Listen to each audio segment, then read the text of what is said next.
மாலை நேரம். பள்ளி முடிந்து வீடு திரும்பும் மாணவர்கள் பஸ்ஸுக்காக நின்றார்கள். அவர்கள் நடுவே நம்ம மீனாவும் நிற்கிறாள். அங்கேதான் தனுஷா என்ற ஒரு மாணவி சாய் என்ற அமைதியான பெண்ணை பார்த்து கிண்டல் செய்கிறாள். யாருமே இந்த சாய்க்கு பரிசு கொடுக்க மாட்டாங்க போல, பிறந்த நாள்னு சொன்னாலும் யாருமே கேட்கவே இல்லை என்கிறாள் அவள். அதை கேட்டதும் மென்மையான மனம் கொண்ட மீனா உடனே தாளொன்றை எடுத்து அழகான ஓவியங்களை வரைகிறாள். கைகளால் செய்த கிரீட்டிங் கார்டை சாயிடம் சென்று ஹாப்பி பர்த்டே என்று கொடுக்கிறாள். அந்த தருணத்தை ஓரத்திலிருந்து பார்த்து கொண்டிருந்த தாத்தா ஒருவர் மெதுவாக மீனாவிடம் வருகிறார். இந்த பேனாவை நான் இத்தனை நாட்களாக வைத்திருந்தேன். என் வாழ்க்கையில் உதவ தேவைப்பட்ட இடங்களில் இதன் சக்தி எனக்கு துணை செய்தது. இனிமேல் இதை நீ வைத்துக்கொள். இது உனக்கு உதவும். நீயும் இதன் மூலம் பலருக்கு உதவுவாய். இது ஒரு சாதாரண பேனாதான் அல்லவா என்று மனதில் நினைத்தபடியே அதை எடுத்துக்கொள்கிறாள். ஆனால் அவளுக்கே தெரியாமல் அதிலிருந்து துவங்குகிறது ஒரு அதிசய பயணம். மீனா இரவு தூங்குவதற்காக படுக்கையில் சாய்ந்தபோது மனதில் ஒரு கேள்வி. அந்த தாத்தா கொடுத்த பேனா உண்மையிலே மேஜிக்கா? அவள் உடனே எழுந்தாள். மேஜிக் பேனாவும் ஒரு வெற்று பேப்பரும் எடுத்துக்கொண்டு மெத்தையில் அமர்ந்தாள். நம்ம வீட்டில் ஒரு நாய் இருந்தால் ரொம்ப நல்லா இருக்கும் என்று சொல்லிக்கொண்டு அவள் மெதுவாய் ஒரு நாயின் படத்தை வரைய ஆரம்பித்தாள். அவள் வரைந்தது ஒரு அழகான பொமேரியன் நாய். அவள் வரைந்தவுடன் திடீரென்று பேப்பரில் உள்ள படத்தில் ஒளிக்கீற்றுகள் தெரிந்தன.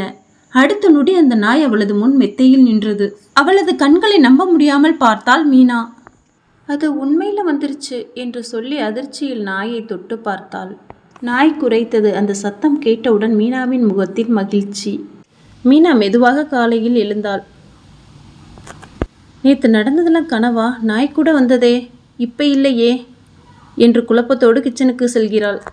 அங்கே அவளது அம்மா, இந்த நாய் வீட்டுக்குள்ளே எப்படி வந்தது என்று ஆச்சரியத்தோடு கேட்கிறார்கள். அம்மா, இது சாயோட நாய்க்குட்டி. அவள் கொஞ்ச நாளைக்கு நம்ம வீட்டில் இருக்கட்டும்னு சொன்னான். அம்மா கொஞ்சம் தயங்கினாலும் சரி, ஆனால் நீ தான் பார்த்துக்கணும் என்று சம்மதிக்கிறாள். மீனா பள்ளிக்கு சென்று விட்டாள். சாய் வந்து சேர்ந்தாள். தனுஷா சாயிடம், சாய் இன்னும் பழைய ட்ரெஸ் தானா என்று கிண்டலாக சொன்னாள். சாயின் முகம் மாறியது. அதே நேரம் மீனா வகுப்பிற்கு வெளியே இருந்தாள். மேஜிக் பேனாவை எடுத்தாள். ஒரு அழகான வண்ண குட்டி பாவாடையை வரைந்தாள். அந்த ட்ரெஸ் துல்லியமாக உருவானது. உடனே உள்ளே வந்தாள்.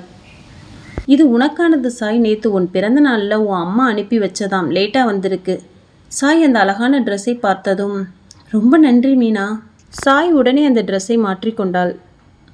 தனுஷா சாயை பொறாமையோடு பார்த்தாள். மீனா மறுபடியும் மேஜிக் பேனாவை எடுத்து சாயின் ட்ரெஸ்ஸில் எறும்பு வருவது போன்று வரைகிறாள். சற்று நேரத்தில் தனுஷா, என்னடா இது எறும்பு என்று கத்தினாள்.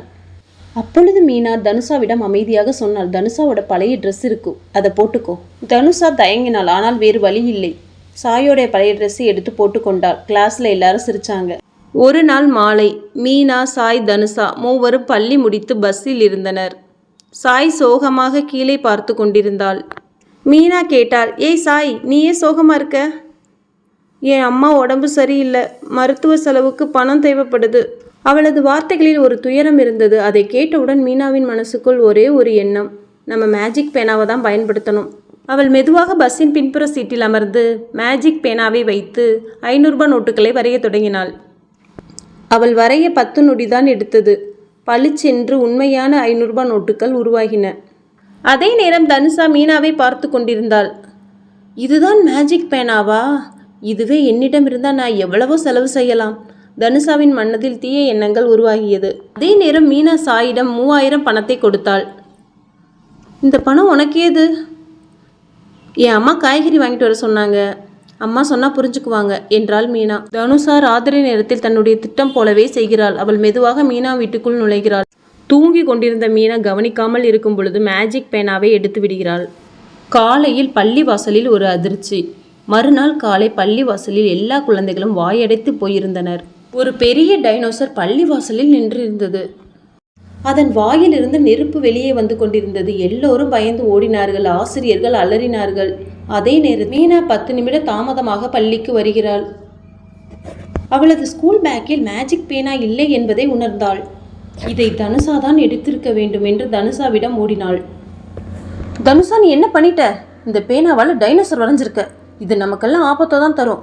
தனுஷா அமைதியாக, நான் விளையாட்டுக்கு தான். இப்போ எப்படி டைனோசரை கட்டுப்படுத்துறது? டைனோசர் கத்திக்கொண்டே இருந்தது. அட, குடு அந்த பேனாவை.